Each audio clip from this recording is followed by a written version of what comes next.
And on my mama, I'm the shit. They left me laying on the ground, man. Since they picked me up, I'm dog shit and all these Browns, man. She's done caught me up when my family wasn't around, man. I've been a man before I knew it, like I'm LeBron James, and we gon' ball. Bonjour tout le monde et bienvenue à la zone, la destination pour les passionnés de sport présentée par Bet99, le meilleur sportsbook au Canada et sur la planète. Le football est en pause pour l'off-season, mais ici, on n'appuie jamais sur le bouton pause. Cette semaine, on fait un tour d'horizon des sports qui ont fait vibrer la planète. Playoffs, NHL, NBA, baseball, UFC 315 à Montréal, puis un résumé du meilleur tournoi sur la planète, la Ligue des champions. So, attachez votre ceinture, servez-vous une bonne bière, peut-être un petit sangria ou peut-être même un café. À cause de nous, on embarque dans le tout maintenant. OK, on va commencer... tu sais quoi, je vais commencer avec notre... cher Tony. Tony est à Malaga, en Espagne en ce moment. Puis, il y a eu un méchant voyage avec les blackouts et tout ça, là, mais il est à Malaga en ce moment, en train de siroter un bon petit sangria avec un beau chapeau sur la tête. Mais Tony, merci d'être là. Et à côté de moi, of course, on a notre passionné des hot takes et le host des Puck Boys, Monsieur Alex Carvalho. What's up, what's up? What's up, what's up? Guys, on n'a pas beaucoup de temps et on a plusieurs sports à couvrir, OK? So, je vais embarquer dans le vif du sujet tout de suite. On commence avec notre sport national, la course vers la Coupe Stanley. Mention en arabe aux Canadiens de Montréal et aux Sénateurs d'Ottawa. Meilleure chance la prochaine fois. C'était une belle ride qu'on a fait avec Mario Parent, qu'on a fait avec les boys, avec les Puck Boys. C'était vraiment le fun de voir les Canadiens. Personne ne s'attendait les Canadiens faire une run comme ça, puis on s'est rendu quand même loin, puis guess what, les Sénateurs aussi, ils sont battus, mais les Buds l'ont emporté. Alex, donne-nous un petit update NHL pour nos chers fans du podcast, s'il vous plaît. Yes, sir. Commencer par le Canadien, faire vite fait un résumé de qu'est-ce qu'on a pu en tirer de la série Montréal-Washington. By the way, premièrement, tellement fier de mon club. Yes. On n'a jamais lâché. On joue quand même contre la deuxième meilleure équipe de la Ligue en termes de points de la Ligue nationale cette année. On a réalisé beaucoup de choses, par exemple. On s'est fait dominer physiquement, excusez. Oui. Même si on veut pas se l'avouer, il y a certaines personnes qui ne veulent pas se l'avouer, on s'est fait dominer solide. Mais là, le monde panique, on devrait aller chercher ici, ça. Je suis en moitié d'accord parce que dans AHL, on a Florian Jacquet qui est là, qui performe, on a Tuck, on a Torp. Tranquillement, pas vite, ça s'en vient, ces gars-là. Si on va aller sur le marché, il y a des Trent Frederic ou des Janot qui peuvent être disponibles, mais on peut attendre un peu. Là, on l'a vu aussi, on a besoin cruellement d'un deuxième joueur de centre. Cruellement. Comme, on pourrait en parler dans les Puck Boys parce qu'il y a plusieurs options, puis on a de sujets en masse sur ce sujet-là. Ouais. Fait qu'on a beaucoup de choses à parler de ça, mais ça me prend un deuxième joueur de centre. Positif, qu'est-ce qui est rassurant? Samuel Montembeault, que j'ai douté énormément, mais les deux matchs que j'ai joués avant d'être blessé, je l'ai trouvé excellent. Il était solide. Yacoub Debèche, même s'il n'a pas été... Il a laissé quelques buts so-so. Moi, je l'ai trouvé bon malgré tout. Hey, c'est quelque chose d'embarquer dans les playoffs de même à un jeune âge avec peu d'expérience. Contre les Caps, man. Exactement. C'est incroyable. Puis Fowler dans AHL en ce moment, qui est tout feu de flamme en playoff en ce moment. Rockets, man. C'est juste rassurant. Fait que l'avenir va être belle à Montréal. Préparez-vous, par exemple, cet été, ça va brasser. Ouais, solide. Surtout dans les médias. Puis, tu sais, il y en a qui parlent, on va en mentionner un peu. Tu sais, il y en a qui parlent de peut-être Sidney Crosby venir à Montréal ou peut-être aller chercher Matt Barzal des Islanders. On verra. Moi, j'ai toute la confiance sur la planète avec Kent Hughes puis qu'est-ce que son plan de match pour leur saison. Mais pour l'instant, là, c'était vraiment nice. Moi, dans le fond, là, pour les gens qui ne savent pas, j'ai pris une petite pause d'être fan de hockey, puis je suis revenu après les 4 nations, là, puis aucun regret. Avec aucun regret. Let's go. Moi, dans le fond, là, on va parler de bracket et tout ça. En ce moment, avec les brackets, là, Alex est undefeated. Il a pas manqué un call sur le bracket. Puis moi aussi, j'ai callé Dallas qui allait gagner la Coupe Stanley. Ça s'annonce bien pour vers la finale. Dallas, ils sont genre réveillés. Ils ont eu beaucoup de blessures durant l'année, puis ils sont tous là en train de performer. Puis Ottinger, il joue excellent. Puis, guys, Mikko fucking Rantanen, man. 2 hat-tricks consécutifs, carrément incroyable. Puis, on va peut-être se poser la question, est-ce que Al Buck, c'est un flou en playoff? Hein? Durant la saison, excellent, mais dès qu'il embarque en playoff, là, c'est un choke fest. Ils ont gagné par la peau du cul contre les Blues. 1,7 secondes. Pauvre fan des Blues, là. en passant. Là. Puis, tu sais, ça va bien à Dallas, puis c'est cool d'avoir Texas Hockey, mais c'est sûr qu'on veut que les Jets passent au autre niveau, tu sais, équipe canadienne et tout ça. Puis, c'est très, très occupé, achalandé, mettons, à Winnipeg. Mais c'est le fun à voir. Puis, de l'autre côté, on a Edmonton et tout. Edmonton est en feu contre les Golden Knights. Tout le monde pensait qu'Edmonton allait se faire sweep par les Kings. Les Kings sont juste pas capables de battre les Oilers. Les Oilers sont encore là avec Mick Jesus au top. Puis on a les Buds, les Farmer Buds, les Toronto Maple Leafs. Shout out à Charles. Wow, 2-0 contre Floride. Ça va en Floride à soir. Ça va être un vrai challenge. Mais pour l'instant, là, Toronto, là, c'est très positif. Puis Washington contre Caroline. Nous, on pensait que Caroline allait les sweep pour vrai. Là. Mais Washington sont encore là. Ovi, pas trop dans le mix, là, mais tu sais, quand t'as Tom Wilson là, qui ball out à cet âge-là, avec l'expérience qu'il a, puis comme Alex a mentionné, c'est la présence physique des Capitals, puis la présence physique que tu as besoin quand tu rentres dans les playoffs, c'est inévitable au hockey, là, puis aussi un gardien, là, mais c'est ça qui nous manquait chez les Canadiens. Mais Alex, je veux savoir... Qu'est-ce que tu penses de ton bracket parfait? Puis qu'est-ce que tu penses du NHL en ce moment? C'est nice. Moi, comme je dis, je vais faire le lien après. Yeah. C'est que, justement, moi, je voyais Dallas gagner la Coupe Stanley. On m'a dit, ben non, Colorado, blablabla. Ouais. Moi, je crois vraiment à Dallas. J'ai été aujourd'hui. Puis il manque encore Iskanen. Le Robertson vient de revenir. Ce club-là est parfait. Moi, je vois pas de défaut dans les Stars de Dallas. Puis je l'ai dit, Rantanen, je l'ai dit au Pogba, justement. Rantanen en playoff, je me souviens plus exactement le chiffre. C'est débile mental, c'est statistique en playoff. Ça commençait un peu slow contre Colorado, mais après, en ce moment, il était à 2 hat-tricks. Il fait 2 hat-tricks de suite. En ce moment, là, il était à 8 games, 8 buts, 7 passes. Ouais. Comme je dis, 2 hat-tricks de suite. Moi, j'ai dit, il va clutch puis il va les amener à la Coupe Stanley. Conn Smythe, moi, je l'ai dit, c'était mon guess avant les playoffs. Puis le monde doutait de moi. Moi, je continue à rider là-dessus, puis la date, Rantanen me donne raison. Moi, je pense que ça va être Dallas en 6 contre les Jets. Je pense qu'ils vont être capables. Ça va faire un split, je pense. Un split là, un split après. Puis après, paf, merci, bonsoir, Dallas. Hellebuck, moi, je suis un fan fini d'Hellebuck. En saison régulière, me fait capoter, mais ça se passe entre les deux arrêts. Mais Hellebuck a dit que la Game 7, ça l'a envoyé comme The Monkey in the Back, whatever. Ouais. C'est ça que ça y a fait. Fait que j'ai hâte de voir, malgré que la Game 1 n'ait pas été très bon. Je pense pas qu'ils peuvent résister Dallas. Vite fait, Edmonton, Vegas, l'arbitrage est dégueulasse dans cette série-là. Puis overall, il en parle beaucoup à la radio. Là, ouais. L'arbitrage est dégueulasse tout court cette année en playoff. Toutes les séries, il y a toutes des replays qu'on peut checker, puis c'est de l'esti de marde. Ça n'a pas de bon sens. Des calls manqués, c'est fou. Man. Ou des calls, comme ça n'a pas de sens. Faut qu'on règle ça. Faut qu'on en discute dans les réunions. C'est exécrable. Vegas s'est fait voler la game à cause de ça hier, justement. Mais bon, je veux dire, McDavid... 2 buts, 12 passes. Draisaitl, 5 buts, 8 passes. C'est exceptionnel. Edmonton, c'est juste qu'ils ont le problème des nets, fait que je suis pas encore sûr. Malgré que j'avais dit Vegas en 6, là, j'ai l'air un peu...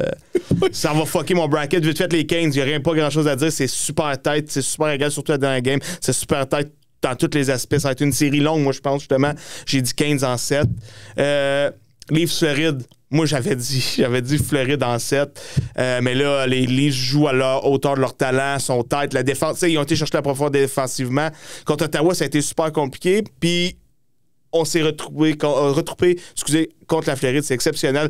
Tu sais, peut-être contre Ottawa, quand ils ont perdu 2 de suite, il y a eu un genre de PTSD de fuck, ça, here we go again. Faut pas que ça arrive encore. Puis là, ils ont brisé cette barrière-là. Puis là, je pense que. Coach Berube, man. Exact. Ça, c'est un winner, ce gars-là. Puis il a besoin d'un gars de même.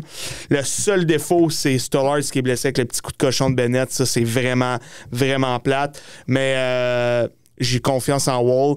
Puis juste une dernière affaire, William Nylander, moi j'ai toujours dit ce gars-là dans les playoffs, c'est une machine de guerre, mais elle le prouve encore. 8 games, 6 buts, 7 passes, ce gars-là, c'est pas compliqué, c'est une machine de guerre. C'est une imprimante à cash aussi. Ouais, okay. C'est ça. Fait que le bracket, je pense qu'il va finir la perfection bientôt, mais ça peut changer très vite dans les playoffs. Tony, je sais que t'es pas trop un gros fan de la NHL, mais veux pas, tu fais quand même de l'argent avec ça en ce moment. So, comment tu penses, c'est quoi ton opinion sur qu'est-ce qui arrive en ce moment avec la NHL? Puis on va pas se le cacher, guys, de tous les sports confondus, là, les playoffs, LNH, NHL, c'est incroyable. C'est tellement cool à voir, man, les game sets, les comebacks, les comeback wins avec 2 secondes qui restent.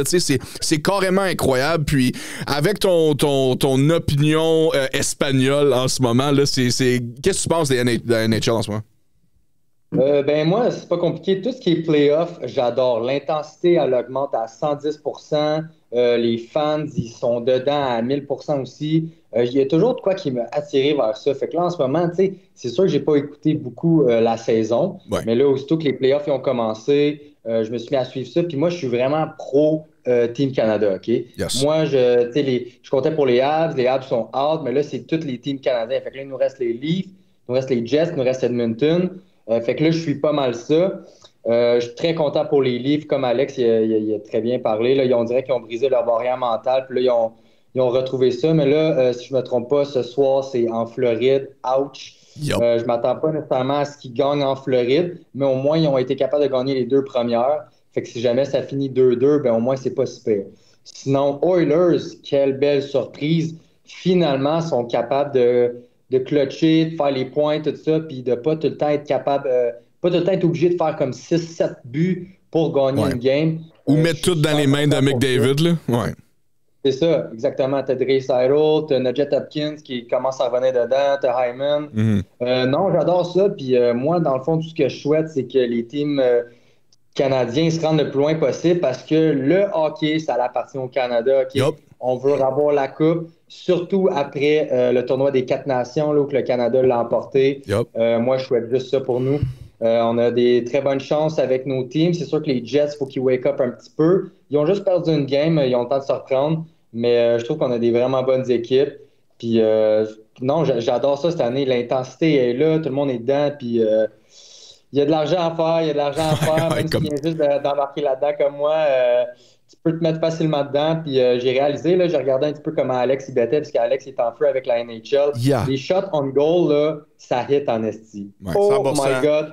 Ça, c'est un petit truc, là, comme je bettais beaucoup sur les points, tout ça. Puis là, à un moment donné, je me suis mis à bet sur les shots on goal. Ouais. Puis ça, c'est une machine à cash. Puis Coach Itou, il m'a déjà mentionné, puis je vais tout le temps m'en rappeler, là, il dit, dans les playoffs, you bet on the superstars.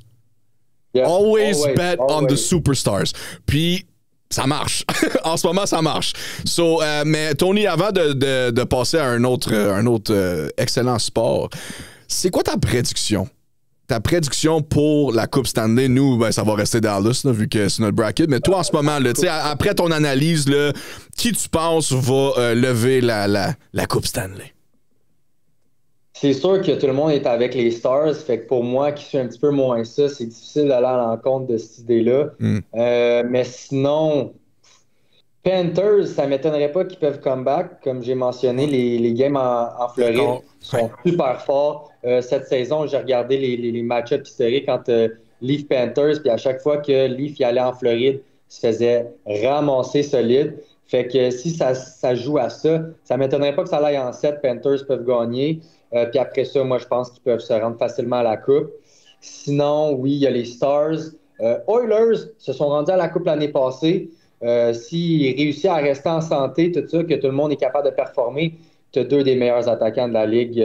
Tu as des bons défenseurs également. Ça ne m'étonnerait pas qu'ils puissent faire une petite run, mais juste, ils vont se rendre en demi-finale contre les Stars. Fait que déjà là. Ouais.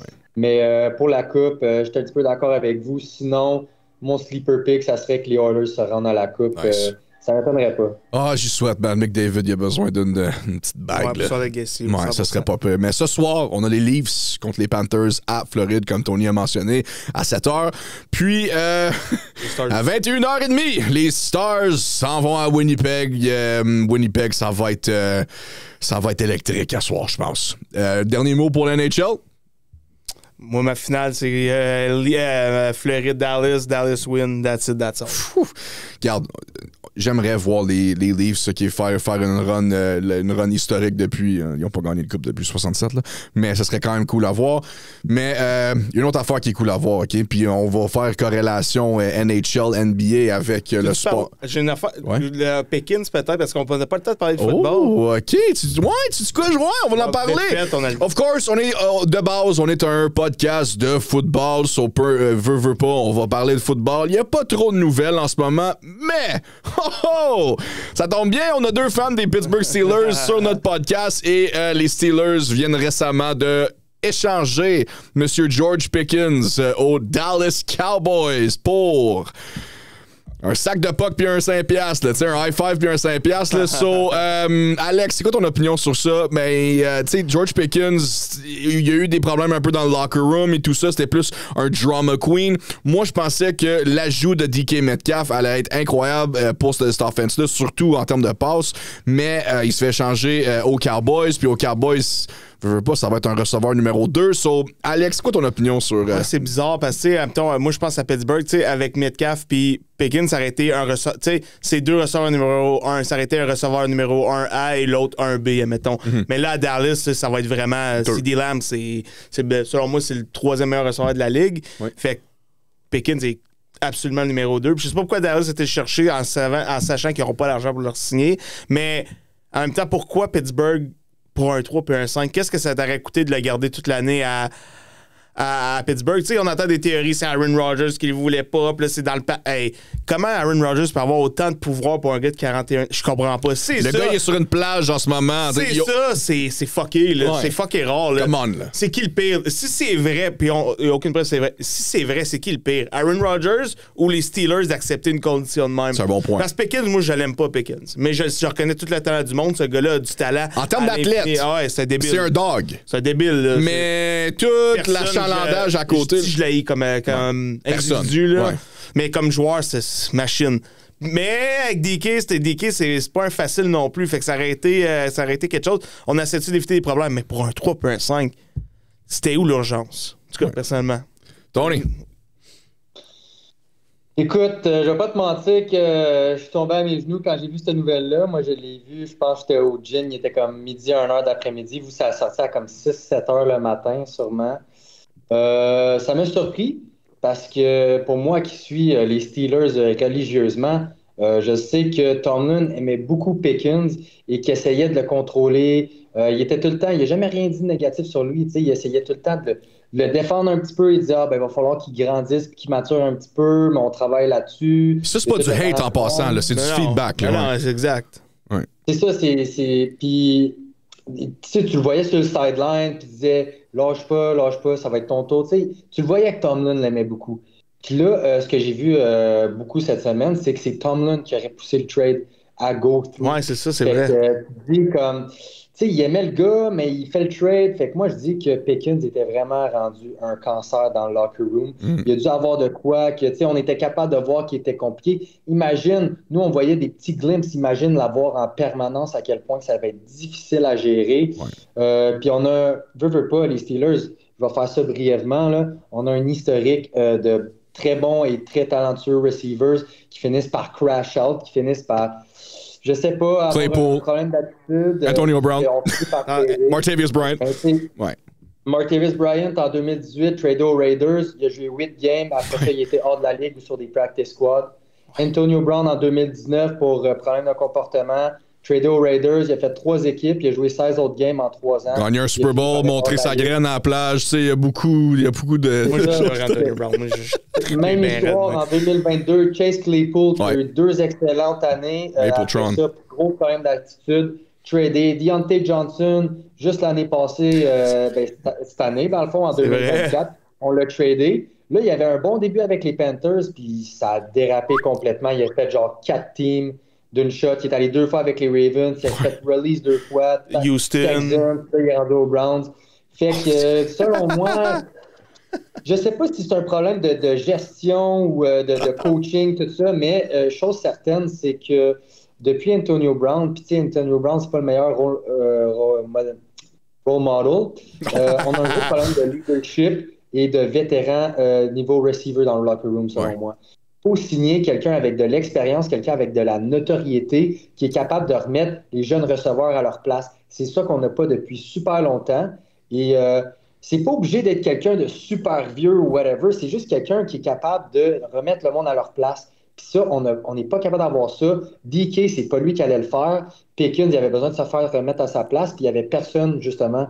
Puis là, tu t'apportes DK, fait que là, lui, il sait qu'il n'est plus nécessairement le receveur numéro 1. Selon moi, ça a fait du gros drama. Puis là, je pense que je vais dire une chose que je pense que le coach va être très d'accord avec moi. On en a parlé un petit peu sur Discord avec le monde qui nous suit. Signer Keenan Allen. Très bon vétéran. Je suis d'accord avec ça. Il va combler un gros trou pour l'instant. Il a de la notoriété. Il a été super bon. Puis je pense qu'il serait justement capable de gérer ce locker room-là, gérer les receveurs, mentorer les jeunes youngins, comme qu'on dit. Puis je trouve que ça serait un super bon move pour eux. Mais ça me surprend pas trop, Pickens. Ça fait une couple de temps qu'on voit qu'il va peut-être se faire trader tout ça. Ce qui me surprend, c'est pour un third round pick, vraiment, le gars, il a 24 ans, tout le talent du monde. Oui, il y a du drama, mais s'il est capable de baller pour toi cette année, ça ne m'étonnerait même pas qu'il y ait comme au-dessus de 1200, 1300 receiving yards. Pour un wide receiver 2, c'est excellent. Là. C'est Devontae Smith style. Là. Fait que kudos aux Cowboys, puis j'espère qu'on va avoir un bon plan pour la saison prochaine, mais j'ai pas trop espoir.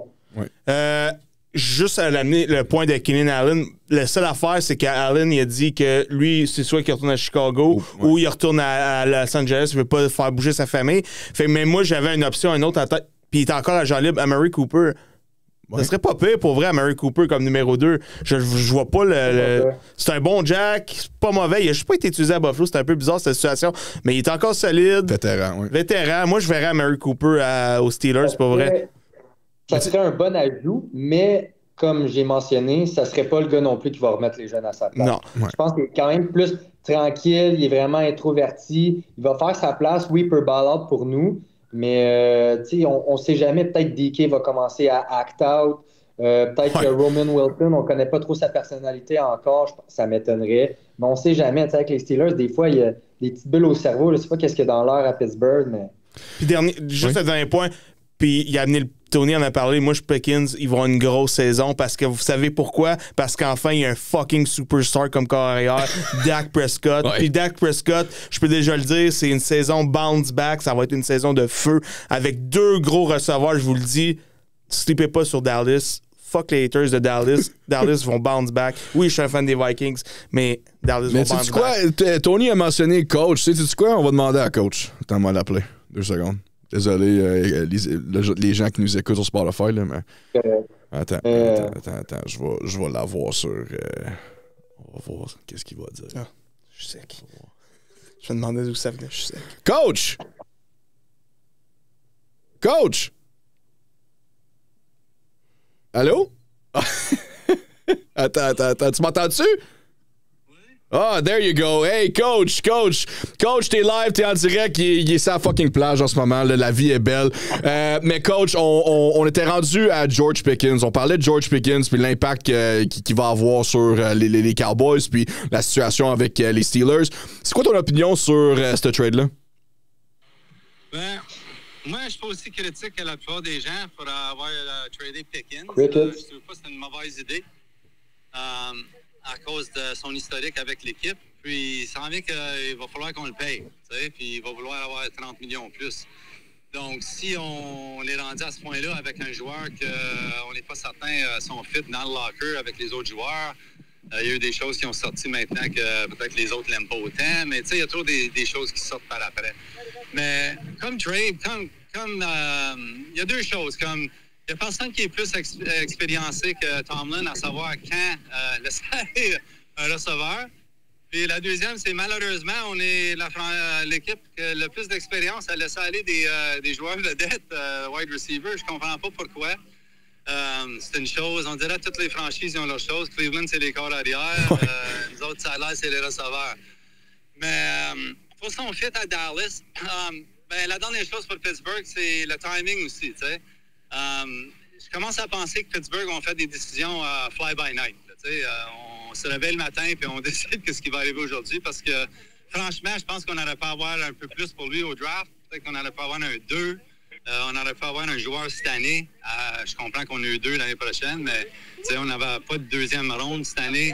On aurait pu vraiment en utiliser un. Puis je trouve que le timing est un peu bizarre. C'est pour ça que je dis que les décisions... On fait ça le matin quand on se réveille. OK, je suis tanné de ce gars-là, on se débarrasse. Ouais. Son timing à Dallas, je veux dire, son fit à Dallas, j'étais un peu inquiète à cause de... Là, t'as deux t'as deux reines du drame là, ensemble. Tu sais, t'as la franchise des Cowboys, que c'est seulement des drames. Puis là, t'as le joueur qui semble aimer les drames. Puis si tu regardes l'historique des joueurs, l'affaire importante, c'est ça. Si tu regardes l'historique des joueurs, des receveurs vedettes qui ont parti de Pittsburgh, il n'y en a pas un qui a eu un bon temps après qu'il est parti. Donc, le narratif est devenu que si tu n'es pas capable d'avoir du succès avec Tomlin à Pittsburgh, tes chances d'avoir du succès ailleurs sont minimes. Fait que, qui a gagné ce trade-là? Pardon? Qui a gagné ce trade-là? Ça va être dur à dire, mais je pense que pour le moment, moi, je vais y aller avec Pittsburgh. Pour la raison qu'on se débarrasse d'un cancer potentiel quand on veut commencer avec un nouveau corps arrière. Puis deuxièmement, j'aurais pas voulu que Pittsburgh lui donne 30 millions à ce jeune-là. Je sais pas si tu investis un montant d'argent comme ça dans quelqu'un qui est tellement irresponsable, qui est tellement imprédictible. Ouais. Je veux dire, si tu regardes le dernier match contre les Bengals qu'on a joué, il n'a rien fait. Absolument rien fait. Donc, c'est pas C.D. Lamb, ce gars-là. Puis là, il s'en va quelque part où est-ce qu'il y a C.D. Lamb. Fait que... juste de point de vue talent, ce serait un excellent compliment parce que CD, c'est moins un receveur de balles contestées, c'est plus un receveur de route, je trouve. Mais Joe Pickens, il ajouterait quelque chose. Ouais. Mais je sais pas, le temps va le dire comme toutes les autres trades, mais moi, si on va par l'historique, je dirais que Pickens, par la fin de l'année prochaine, il va être encore en situation encore plus défavorable.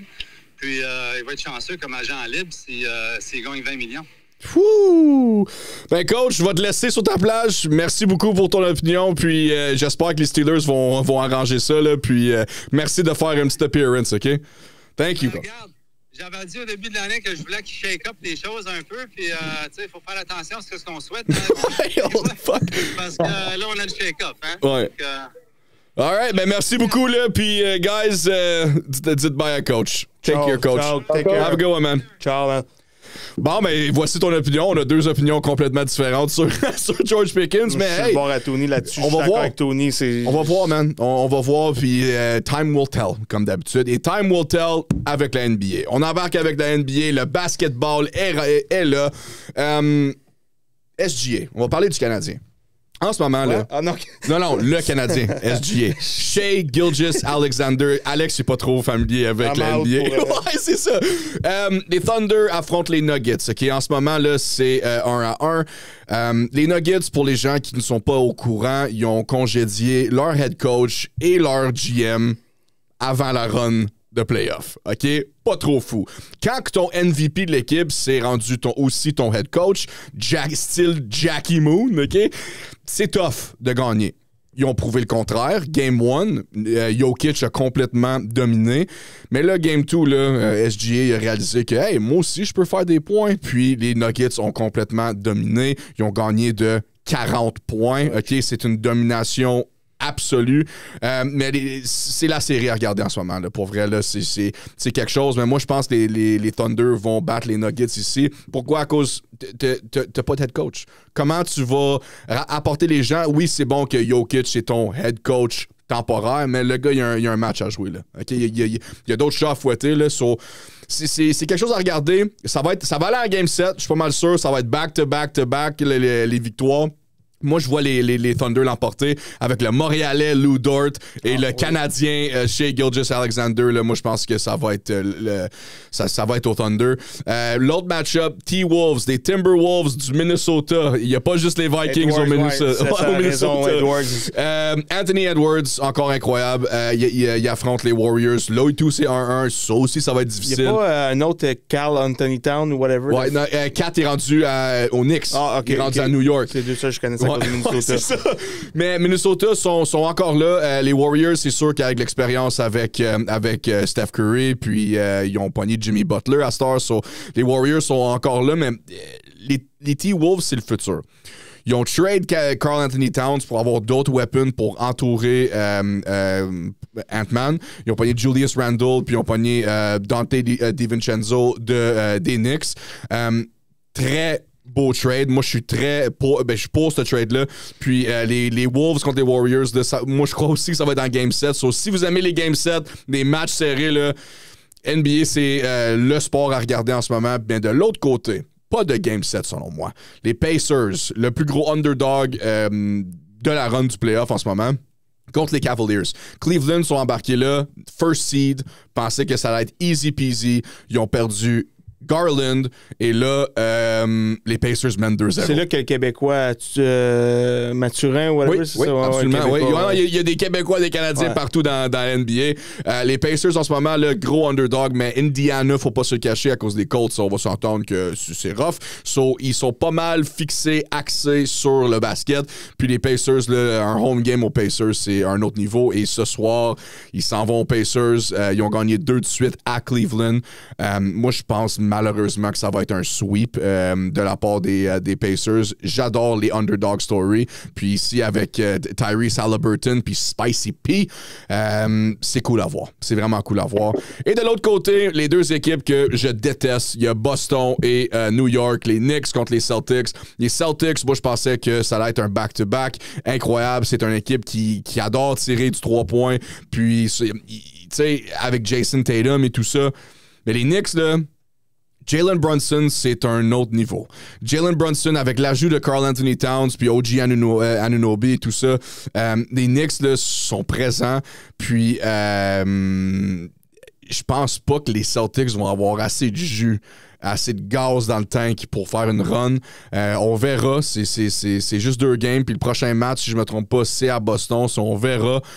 Mais pour l'instant, là, ça va être pas mal ça. Puis moi, mon pick en ce moment, moi, j'ai pick les Lakers pour gagner, là, puis ça n'a pas duré longtemps. Là, pas éliminé en 5, même j'écoute pas ça, je sais qu'ils sont...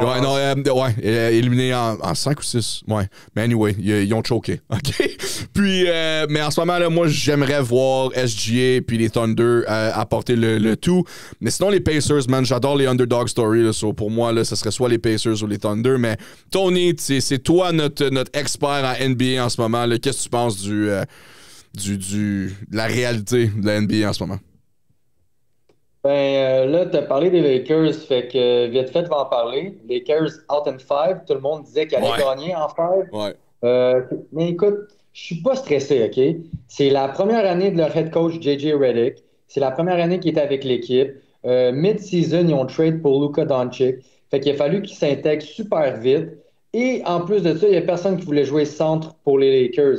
Fait qu'il y avait quand même beaucoup de problèmes. Et même à ça, ils ont réussi à clutch pour les playoffs. Je pense, si je ne me trompe pas, il y avait le 3e seed.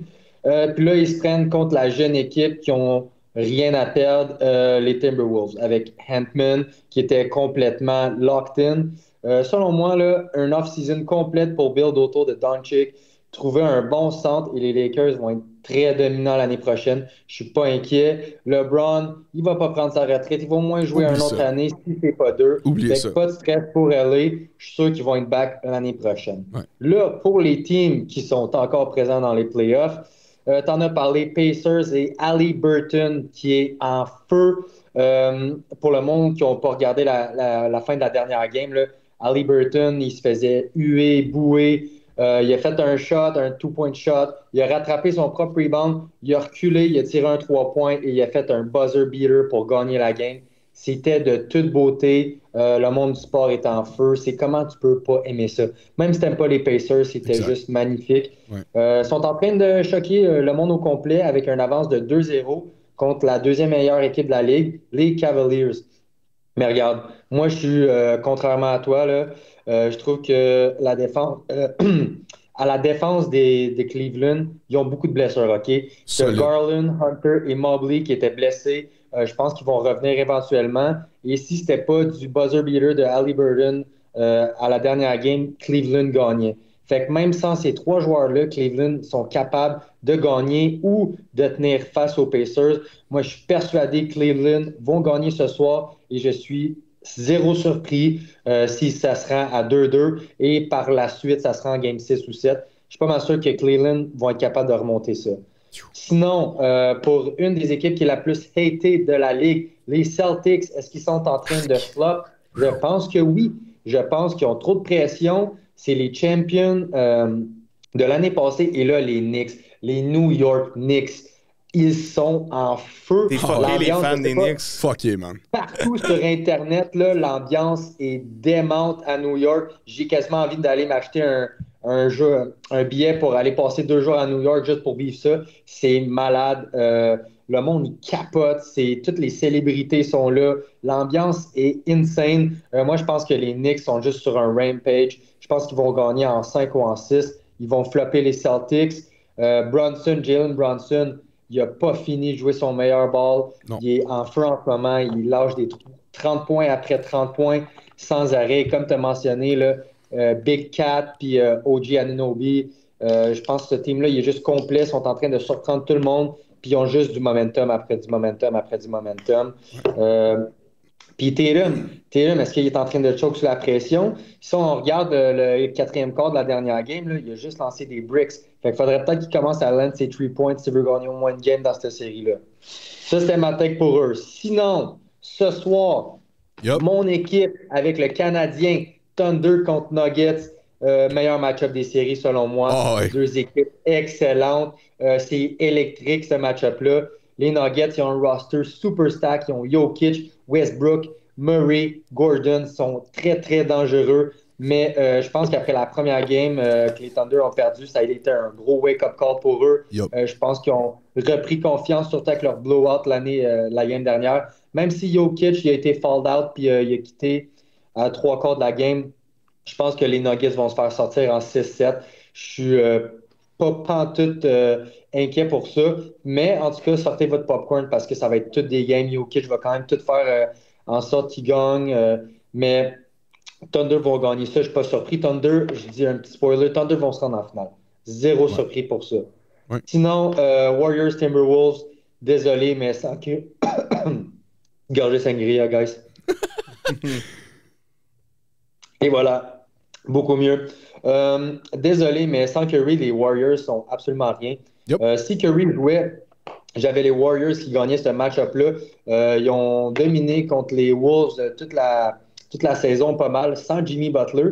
Fait qu'avec Curry et Butler, j'étais sûr que les Warriors allaient être capables de dominer les Minnesota. Mais sans Curry, je le vois pas pantoute. Playoff Jimmy ne peut pas gérer cette équipe-là tout seul. Sorry, mais Peyton Jr. en ce moment, absolument horrible. Un des pires remplaçants pour Curry. Il est juste pas capable de faire des points. Le positif là-dedans, c'est que Hield, le jeune Hield, Buddy Hield, Warriors, ouais. Buddy Hield semble avoir un breakout en ce moment. Il lâche des 3 points après des 3 points. Mais même à ça, c'est pas assez. Fait que aussi longtemps que Curry ne revient pas, moi, je ne vois pas les Warriors gagner une game dans cette série-là. Si ça prend une semaine à Curry pour revenir, les Wolves vont être up 3-1, puis je pense pas que les Warriors vont pouvoir come back. Et Anthony Edwards, je pense que c'est mon 2e joueur préféré après SGA. Je l'adore, il est locked in, puis tant qu'il est sur le plancher, les Wolves ils ont toutes les chances du monde de gagner. Petite prédiction, les Knicks vont upset les Celtics. Les Cavaliers vont être capables de remonter les Pacers. Ouf. Thunder vont finir en force contre les Nuggets. Et les Wolves vont dominer les Warriors. Et en finale de NBA, j'ai Thunder versus les New York Knicks. Les New York Knicks vont partir sur une Cinderella run. Je pense qu'ils vont être capables de se rendre en finale. Mais en finale, ils vont se faire sweep complètement par les Thunder. Et les Thunder vont gagner la finale. Je trouve qu'ils le méritent amplement. Surtout après la saison qu'ils ont eue. Et si je ne me trompe pas, je pense que s'ils gagnent la finale, ça va être l'équipe la plus jeune ever dans l'histoire à gagner une NBA Cup. Ouf. Fait que je leur souhaite. Puis ça, c'est mes takes pour le NBA. Puis il y a de l'argent à faire. Ah, ouais, solide. Solide. Bet on your superstars. Bet on your superstars. Puis quand t'es pour bet sur des superstars dans d'autres ligues, OK, des fois ça marche, des fois ça marche pas, mais quand on parle de soccer, quand on parle de football et on bet sur Lamine Yamal, OK, ça va rentrer. Par exemple, football vient d'écrire un nouveau chapitre légendaire, OK, et le chapitre s'appelle Inter Milan 4, Barcelone 3. Nice. Finale 7-6 au total, une demi-finale carrément épique. Peut-être la plus folle de l'histoire de la Ligue des champions.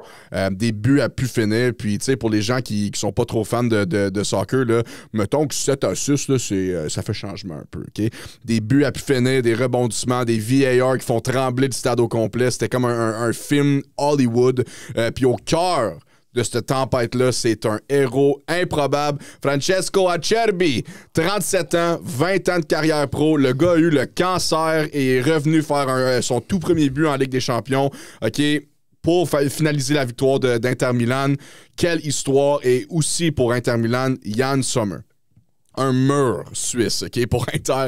14 arrêts en 2 matchs avec l'arrêt miraculeux contre Lamine Yamal. OK, moi, je suis un fan de Barcelone et lui, c'est un fan de Real Madrid. Donc, c'est sûr qu'on a 2 opinions complètement différentes. Mais à ce moment-là, tout le monde a cru que Barça allait l'emporter avec Lamine Yamal. S'il est done deal, et non, Sommer a dit pas ce soir le jeune. OK, puis Inter Milan s'en vont en finale. Ce match-là, c'était pas seulement du sport. Okay? C'était du théâtre, c'est de la tragédie, de la magie. C'était incroyable à voir. Puis là, l'Inter Milan se dirige en grande finale à Munich contre le PSG. PSG s'impose face aux Gunners à Arsenal, puis décroche son billet pour la grande finale de Ligue des champions. Mais Arsenal, là, qui espérait renverser le 1-0 du match, ils ont tout tenté. OK, mais... On parlait du mur suisse. Moi, je veux aussi parler du mur italien. Gianluigi Donnarumma. Donnarumma a éteint Martinelli, Odegaard, Saka. Puis Paris, là, ils ont frappé en premier. Fabian Ruiz en 27e minute. Puis là, en 72e minute, M. Hakimi avec le sniper pour clôturer le tout. PSG élimine Arsenal 3-1 puis se dirige vers la 2e finale de la Ligue des champions de l'histoire du PSG. Luis Enrique peut marquer l'histoire en devenant le 7e entraîneur à soulever la coupe de 2 clubs différents. Mais maintenant, le 31 mai, c'est le final Inter-Milan contre PSG. J'aurais aimé que ce soit Barcelone, mais ça, c'est une autre opinion qu'on peut avoir. Mais garde, avant de le passer à Alex puis avoir son opinion, je veux juste comparer quelque chose. Pour les gens qui ne connaissent pas le soccer, le football, Lamine Yamal, là, c'est le futur. Lamine Yamal, tout le monde entend parler de Lamine Yamal, mais il ne réalise pas. Tony, tu penses qu'il a quel âge, Lamine Yamal? Va donner une réponse. Il a 17 ans, tabarnak. Il a 17 ans. 17 ans en train de dominer la ligue comme ça. Puis juste pour comparer, là, pour les gens qui sont pas trop fans de soccer, vous connaissez 2 noms au moins. Messi, Ronaldo. Ronaldo. Tu seras jamais comme eux. Jamais. Jamais. OK, mais on va comparer à l'âge. On va comparer à l'âge. À l'âge de 17 ans, Ronaldo a seulement joué 19 games, puis 9 points au total. Messi, il a joué 9 games et 1 point au total. Lamine Yamal, à 17 ans, au-dessus de 100 matchs joués et 47 points au total. Peut-être c'est l'opinion différente à Alex, là, mais moi, je crois que Lamine Yamal, s'il continue sur ce cheminement-là puis de continuer à performer dans des gros matchs, il va être au top. Je dis pas qu'il va être meilleur que Messi. Je dis pas qu'il va être meilleur que Ronaldo. Il va être au top. Puis, of course, c'est à Barça. Barça, année incroyable. Ce n'est pas fini, mais pour la Ligue des champions, c'est pas toujours la meilleure équipe qui gagne. C'est les circonstances et le tout. Mais, Forza Barça. Ben là, pour amener ton point, je vais... Ouais. Ah, il sera jamais dans sa... Hey, 17 ans, l'avantage, désavantage, tu commences ta carrière super tôt, mais t'as beaucoup de chances de trébucher. Hey, quand il y aura les trophées que Messi et Ronaldo a, pis oui, absolument. Il sera jamais cadre. Il y aura jamais les Dream Team que ces gars-là ont eu. Il y aura jamais... First Barcelone, on n'a plus l'argent pour faire ça. Ils sont tout le temps dans banqueroute. Fait que le terme anglais, j'oublie, là, mais whatever. Il sera jamais capable... Tu seras jamais capable d'atteindre ces plateaux-là, dans le fond. Fait que pour moi, c'est un no contest. Puis, il sera jamais un Mbappé non plus. Je le classe pas encore. J'en reviens pas qu'il y a du monde qui le mette dans la classe de Mbappé, de Vinicius, de Haaland. Il est pas dans il est juste dans la catégorie. En dessous, il fait partie des... Je peux me faire hate. Il fait partie des catégories des Rodrigo de ce monde. Et à l'âge de 17 ans. Mais il sera jamais une... Il va être une... Quand je peux dire ça. Tu sais, t'as des super... Juste un en haut des superstars. Je sais pas quand tu sais, en ce moment, t'as Mbappé, Haaland, Vinicius, Salah qui sont comme dans une catégorie plus haut que superstar. C'est la crème de la crème. Puis après, t'as une catégorie en dessous. Moi, je pense que toute sa vie, il va être une catégorie en dessous. Puis il sera jamais dans ce genre de Final Four. Je sais pas comment tu peux appeler ça. Là. Ouais. Tu comprends ce que je veux dire? C'est une catégorie spéciale. Je pense pas qu'il peut atteindre cette catégorie-là. Je peux me tromper. Peut-être que dans 5 ans, on va repogner ce tape-là, je vais avoir dans un cave ou je vais avoir dans un génie. Fait que c'est un des deux. Juste une nouvelle du jour. Real Madrid, ça, Carlos Ancelotti puis Real Madrid, on a mis fin mutuellement au contrat. C'était écrit dans le ciel. Là, Alonso s'en vient au Real Madrid. Avec qu'est-ce qu'il a fait avec le Bayer Leverkusen l'année passée, c'est exceptionnel. Là. C'est avec un club assez mid. Il a fait tout ça. Moi, je suis tellement content que ça vienne au Real Madrid. Ça me fait vieillir en tabarouette parce que moi, j'ai suivi son parcours au Real Madrid. Là. Je réalise pas que la Décima, il y a 13 ans passé, 12 ans passé de ça. C'est assez exceptionnel. Il va amener tellement un système de jeu incroyable. Moi, je suis tellement content. C'est ça qu'on a besoin. Ancelotti a tout mon respect. Ce gars-là nous a gagné les Champions League. C'est un winner. C'est juste qu'on a besoin d'un changement. Il va signer justement... il va signer avec le Brésil avec l'équipe nationale, qui est super bon. Le Brésil, c'est un peu dans un... Ouais, mais il manque un coach. Mais ils vont l'avoir. Mais ils vont l'avoir. C'est vraiment un win-win pour Ancelotti. On finit bien ça, part away, pas de congédiement. Puis ça va au Brésil. C'est un win-win. Alonso, win-win. C'est fantastique pour le Real Madrid, pour Ancelotti puis Alonso. Ouais. Puis en plus, Alonso puis Ancelotti, c'est quand même super bien. Puis il l'a aidé justement dans son entraînement de coach, on va dire ça comme ça. Fait que c'est juste exceptionnel. Parler de l'actualité là, moi, j'avais tout mon cash à mettre. J'aurais mis Arsenal contre Barça. Je pensais que c'était l'année d'Arsenal. Je pensais que ça allait être solide. Ils ont quand même réussi à aligner le meilleur club au monde, le Real Madrid. Fait que je me disais, damn! Puis ils ont dominé solide. Je l'avoue, mais c'est assez exceptionnel. Le monde, comme tu disais tantôt, qui chiale qu'il n'y a pas de but au soccer, t'es gâté en tabarouette. Là, avec le but à 94e minute, c'est assez exceptionnel. Ouais. Mais l'Inter Milan, faut pas dire il n'y a pas d'affaires là. Beaucoup de monde qui dit club super underrated, Thuram, Martinez en Champions League, il y a 9 buts cette année. C'est un clutch player. Moi, finaliste au Ballon d'Or, je tombe pas sur le cul. Il était juste exceptionnel. Moi, j'aime leur composition dans un 3-5-2. C'est tellement solide puis dur à percer. Ça joue collectif. Tu sais, quand tu joues collectif, le système de jeu est bon puis le bon... personnel. Exact. Et là, 3-5-2 pour eux, c'est parfait. Ils savent qu'ils n'ont pas le plus gros talent au monde. Bon goaler. On bloque au milieu avec 5 joueurs. C'est parfait. PSG, moi, je suis un hater de Paris Saint-Germain. S'il y a bien un club que j'ai aussi, c'est Paris Saint-Germain, des clubs qui achètent. C'est la première année qui achètent pas un club, tu sais. Ouais. Des Neymar, des Messi, tu sais. Dans le temps, exact, ouais, dans le temps. Donnarumma a été fumant sans lui, il serait pas là, mais je pense que il manque un peu de jus, puis Dembélé, pas 100%, puis c'est leur meilleur joueur. Fait que moi, je pense que c'est l'Inter Milan qui va gagner un genre de 1-0, man. Ça va être vraiment 1-0, pas plus que ça.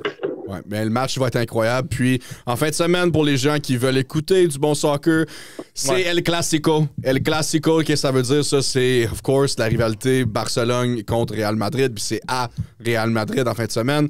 Donc, pour les fans de Barça, Forza Barça, et pour Real Madrid, à la Madrid. There you go. Là, on s'en va au baseball avant de toucher au UFC 315. Donc, baseball, en ce moment, c'est le fun à regarder. Les Jays, par exemple... on a donné un contrat monstrueux à Vlad Guerrero. Puis après ça, on n'entend plus parler. Oui, on a une victoire hier soir, mais big fucking deal. Hein? Il n'y a pas grand-chose qui change chez les Jays, mais il y a beaucoup d'équipes en ce moment. Les Dodgers avec un Dream Team incroyable qui, of course, domine. Mais les Mets qui surprend un peu. Les Cubs avec une belle équipe. Les Padres avec une belle année. Et les Tigers. Tigers sont très nice à voir. Mais Alex, qu'est-ce que tu penses de la saison MLB? Ben c'est ça, j'ai décidé de faire les équipes solides cette année qui me surprennent. On est vraiment tôt dans la saison, on s'entend au moment. Puis les équipes décevantes, tu sais, je vais avec l'équipe décevante parce que t'en as parlé, puis c'est d'actualité. Moi, je suis pas un fan des Blue Jays à la base, fait que je suis vraiment neutre là-dedans, puis j'ai rien contre les Blue Jays. Là. C'est une saison super décevante pour eux. Parce que malgré qu'ils sont juste à 2.5 du wildcard, 2.5 games du wildcard, c'est difficile, il n'y a rien qui marche. Il y a plein d'incertitudes dans ce club-là, il y a plein de drama. Tu sais, au début de l'année, on commençait avec Vlad Guerrero, qu'il disait quand ça commence, je négocie pas là. On négocie là, on a un contrat. Ça a été du gros niaisage.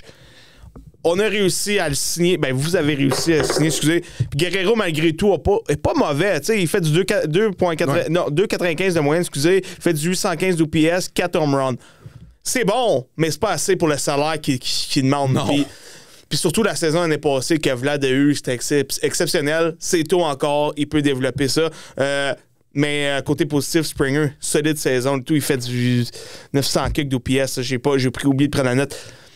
C'est ça qui arrive. Mais les deux joueurs qui déçoivent absolument. Beau Bichette, c'est une saison assez ordinaire. Je pense que là, c'est sa dernière année de contrat. Ça y joue dans la tête, puis l'avenir est vraiment incertain. Puis il n'y a pas de négociation tant que ça. Son jeu défensif fait pas super à Beau Bichette. Il n'a jamais été reconnu pour ça, mais il en arrache. Puis là, offensivement, ben regardez, il fait du 679 d'OPS. Sa moyenne au bâton n'est pas si pire, c'est du 2,75, mais il a un home run. C'est pas le gars, c'est pas le cogneur super puissant, mais je pense vraiment que ça joue dans sa tête. Le gars décevant. Puis les Blue Jays font pitié. Ça fait penser aux Canadiens de Montréal. Tu sais, ils ont essayé l'année passée avec Shohei Ohtani. Ça n'a pas marché. Cette année, c'était all-in pour Juan Soto. Puis là, ça n'a pas marché. Les Blue Jays se font super utiliser par les joueurs pour juste augmenter leur valeur. Puis ils ont été signés, le gars des Orioles, Santander, assez cher, merci. Et le gars est complètement atroce. Vous allez me dire, il y a 5 home runs. Fine. 196 en moyenne au bâton. Puis il y a du 611 d'OPS. C'est catastrophique pour un gars de même.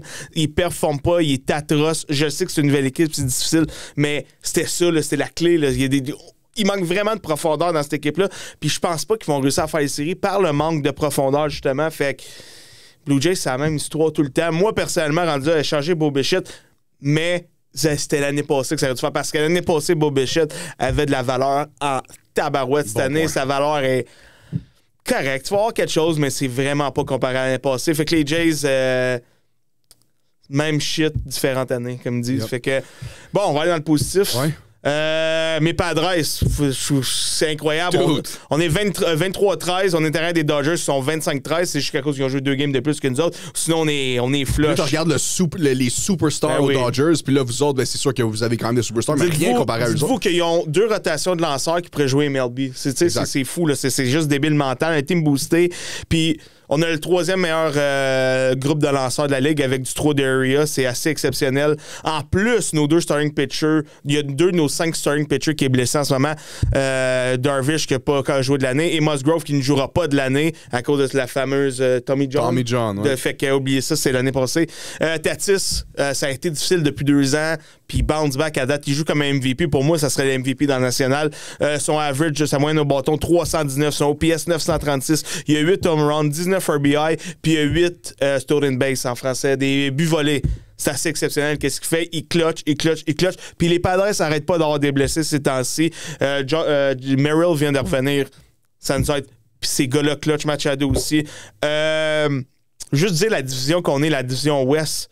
Tout le monde se qualifie presque. T'as les Dodgers qui sont premiers, t'as nous autres, t'as les Giants qui sont dans Wildcard aussi et Arizona qui sont juste à 2,5 games d'être dans Wildcard. C'est assez exceptionnel que la division. Mon autre surprise, les Aces de Vegas, je sais qu'ils sont pas encore à Vegas l'année prochaine, mais c'est le terme. Super surprenant, une fiche de 20-18 pour une équipe de même. Personne ne les voyait là. Un club super underrated.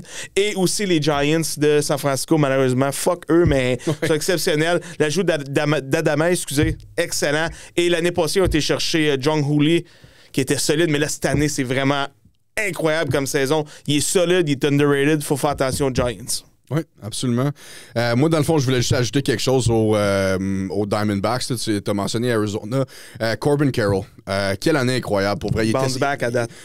Tout le monde parlait de lui en 2023. L'année passée, c'était un peu plus tranquille. C'est dégueulasse l'année passée. Dégueulasse. OK, j'allais dire plus tranquille, mais oui. Dégueulasse. Parce que son année recrue était débile mental. Débile. Puis là, en ce moment, il est en feu. Il frappe la puissance. Il vole les buts. Puis, tu sais, il est revenu au cœur de l'alignement pour Arizona. Puis, il a trouvé son mojo, man. Puis, les Diamondbacks sont contenders à cause de lui en ce moment. Puis, comme je te dis, ta division en ce moment, là, c'est la meilleure, c'est the best. C'est the best. Puis, les Dodgers, c'est le fun à voir, là, mais si on le met dans un parlay, il faudrait que ça hit la prochaine fois. Carter Marte aussi, c'est excellent. Ouais. Sinon, ils sont vraiment underrated. Leur groupe de lanceurs à Arizona, solide en crise. Ils ont été en finale il y a 2 ans, tu sais. C'est une surprise, mais je serais pas surpris qu'il y avait une cette année non plus. Inquiétez-vous pas, vous avez rien manqué. Pourquoi? À cause il reste 200 kick games, le baseball. Okay? So, inquiétez-vous pas, quand tous les autres sports vont clôturer, le baseball, il va être là. Là, guys, c'est le temps. Mesdames et messieurs, amateurs de sport de combat du 5-1-4 et d'ailleurs, après 10 longues années d'attente, l'Octogone est de retour à Montréal. Et c'est pas un fight night de mercredi. Non, non, non. C'est UFC 315 en pay-per-view live au Centre Bell. 2 combats de championnat. Il y a des Québécois dans la cage, des légendes, des guerres et possiblement l'événement de l'année. Main event, le champion des poids mi-moyens, Belal Mohamed défend sa ceinture contre le dangereux Aussie Jack Della Maddalena. Belal a mangé Leon Edwards pour déjeuner l'année passée, mais là, il affronte un striker affamé, 7-0 dans l'UFC, puis lui, il a envoyé Gilbert Burns au tapis, puis on va se dire que c'est pas facile faire ça. Un duel explosif entre un pitbull puis un sniper australien. À mon avis, on n'atteindra pas le 5e round. Moi, je donne ça à Belal Mohamed, mais pour l'instant, je vais demander aux boys toute leur opinion. Mais le co-main event, on va donner notre respect aux femmes. Hein? La reine, Valentina Shevchenko, remet sa ceinture en jeu contre la Française Manon Fiorot. La Niçoise est invaincue en 7 combats UFC, a battu Nama Younes, Blanchfield, et là, elle veut faire tomber la légende. Mais attention, Valentina est de retour en forme, puis elle a lavé Grasso dans le dernier combat, là, puis elle veut rappeler à tout le monde que c'est son royaume. En préliminaire, notre gars de Gatineau, 819, le seul et unique Marc-André Powerbar Barrio revient au Centre Bell pour une guerre. À Julien qui est avec en ce moment, oui, justement. Charlotte à Julien. Il est avec en ce moment même. Puis lui, dans le fond, il revient au Centre Bell pour une guerre contre Bruno Silva. Oui, ça, il sort de 3 défaites pas mal difficiles, là, mais le gars, il est absolument affamé. Chez lui, OK, ben, au Québec, là, chez lui, avec sa foule, ses amis, sa famille. Julien, shout-out. Attendez-vous à un combat de fou. Et il y a aussi le Montréalais Ayman Zahibi qui va affronter la légende José Aldo. Oui, José Aldo. C'est probablement le plus gros combat de la carrière à Zahibi, mais croyez-moi, le Centre Bell va fucking exploser. Et le drama autour, mais exactement. Peux-tu parler du drama autour? So, guys, qu'est-ce que vous pensez des match-ups? C'est-tu un bon main event? C'est-tu des bons combats durant la soirée? Là? Qu'est-ce que vous pensez de ça? Vite fait, la carte est so-so. On le savait. Il y a 2 championnats du monde. On va prioriser les Canadiens québécois. Exact. Il y a 2 championnats. C'est Shevchenko, puis Belal, c'est pas le gars qui vend le plus. Fait que why not pas mettre au Canada. C'est déplorable un peu parce que les prix des billets sont vraiment exceptionnellement ben trop chers, parce que moi, ça aurait été quelque chose de fou d'aller voir ça, mais j'ai pas 700$ à garocher pour aller voir Belal. Not yet! Ouais, c'est ça, exact. Fait que c'est une carte correcte. Tu sais, José Aldo, c'est nice, mais justement, vite fait de parler de José Aldo, il n'a pas fait le poids matin. Ça a été compliqué. Il était à 143 livres, puis juste pour mettre en contexte le monde, il est censé être à 135 livres. Fait que ils n'ont même pas été apaisés. Ils savaient automatiquement qu'il n'y avait pas d'affaire. Ils ont été en donnant une compensation d'argent et tout. Ils ont réussi à faire un catchweight de 145 livres. Fait que ça va être un featherweight combat, ça, à cause de la non... il n'a pas réussi à faire le poids, dans le fond. Il y a beaucoup d'enjeux dans ce gala-là. Tu sais, si Belal perd, l'autre va se battre contre Makhachev, c'est ça, mais... Je pense qu'on essaie de hyper ça, parce que je pense que la vente des billets n'est pas super, justement, à cause les prix sont bien trop chers. C'est ridicule. Vous donnez une idée, là, première rangée en avant, c'est 9 999$. Et la rangée dans le 400, c'est 300$. On n'est pas à Miami, là. On n'est pas à Vegas, on n'est pas à LA. Pour aller voir le Canadien à 300$, t'es dans le sang. Fait que j'aime mieux dépenser 300$ à aller voir le Canadien dans le sang que de dépenser à aller voir Belal. Fait que c'est ça mon opinion là-dessus. Bon point.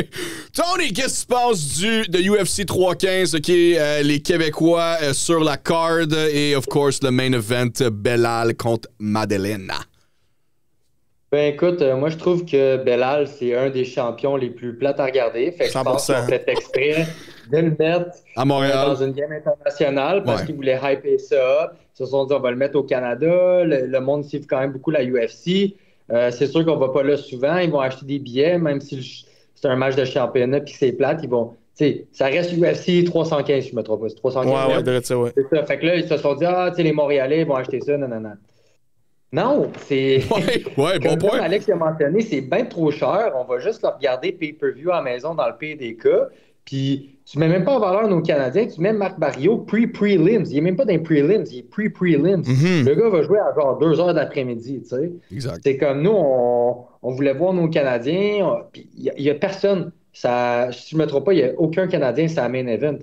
Là, c'est sûr que là, ils ont essayé de mettre Manon. Manon, je l'adore, j'y souhaite qu'elle gagne. Je pense que Valentina va l'emporter probablement. Ils ont essayé de rentrer une Française là-dedans, mais ça le fait pas. Tu aurais dû avoir une card avec plus de Canadiens. C'est sûr que là, c'est pas notre moment dans l'histoire de la UFC où on a le plus de fighters. Tu aurais peut-être pu essayer de trouver Charles Jourdain, qui a du gros hype à Montréal. Tu aurais pu essayer de le mettre sur la card, je sais pas. Mais non, c'est comme Alex a mentionné, je suis pas très impressionné. Je pense que Belal va quand même l'emporter, mais ça va pas être agréable à regarder. Non. Mais très, très intéressé à voir les Canadiens, justement. Barrio, man, j'y souhaite un gros knockout, un gros combat. Notre Canadien, l'autre Hyman, je me trompe pas, j'y souhaite une grosse victoire aussi contre Aldo. Aldo, c'est une légende. S'il est capable d'y faire un knockout ou d'avoir une grosse game contre lui, ça serait vraiment malade aussi. Ça va exploser, man. Mais sinon, écoute, je me suis pas attardé à regarder la card. Je l'ai vu vite fait. J'ai vu ce qu'ils nous ont donné à Montréal, puis j'étais très, très déçu.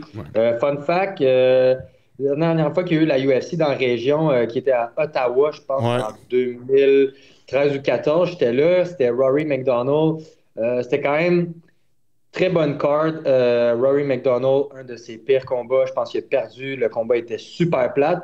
Je pense que c'était les pre-prelims puis les prelims qui ont eu les meilleurs combats. Sanglants, des gros knockouts, tout ça. Puis la main event, là, la main card, tout était super plate. Fait que je m'attends à quelque chose de semblable à Montréal. Je pense que la main card, ça va être assez boring. Peut-être le combat Manon puis Valentina va être quand même solide. Les femmes, je pense, vont carry.